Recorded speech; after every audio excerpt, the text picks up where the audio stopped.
یہ گلوکار new York کے مصروف ٹرین اسٹیشن پر گانے گا رہے ہیں.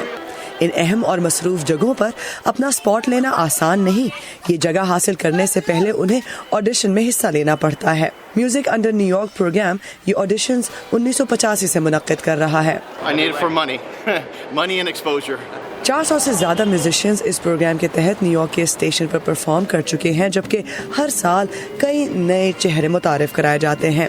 یہاں سپاٹ حاصل کرنا ایک بڑی کامیابی ہے.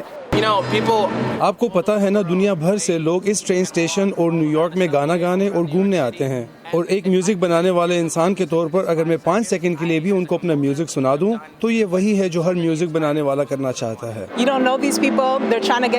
آپ ان مسافروں کو نہیں جانتے. ہر کوئی اپنی منزل تک پہنچنے کی کوشش کر رہا ہے. بیشتر غصے میں بھی ہوتے ہیں. آپ کو پتا ہے وہ جلدی میں ہیں. لیکن جب مجھے ہمت ملی تو مجھے لگا کہ مجھے یہ کرنا چاہیے، اور جب میں نے یہ کرنا شروع کیا تو مجھے مزید اعتماد ملا. میں نے لوگوں کے ساتھ پہلے کے مقابلے میں بہتر تعلق بنایا.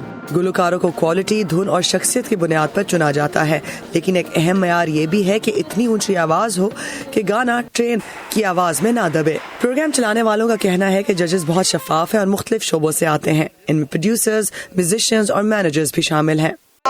مجھے میوزک اور آرٹ ٹرین اسٹیشن میں بہت پسند ہے. مجھے اچھا لگتا ہے کہ یہ آپ کے سفر میں آپ کے ساتھ ہوتا ہے. آپ اکیلے چل رہے ہیں اور ہو سکتا ہے کہ آپ کا دن اچھا نہ گزرا ہو، مگر آپ پھر کوئی گانا سنتے ہیں یا جیسے آپ کی نظر کسی خوبصورت پینٹنگ پہ پڑتی ہے. یہ دونوں گلوکار پہلے آڈیشن کے بعد ہی فائنل میں پہنچ گئے ہیں. یہ دونوں 7 مختلف زبانوں میں گانے گاتے ہیں اور نیو یارک کو جارجیا کے میوزک کا مزہ بھی دیتے ہیں.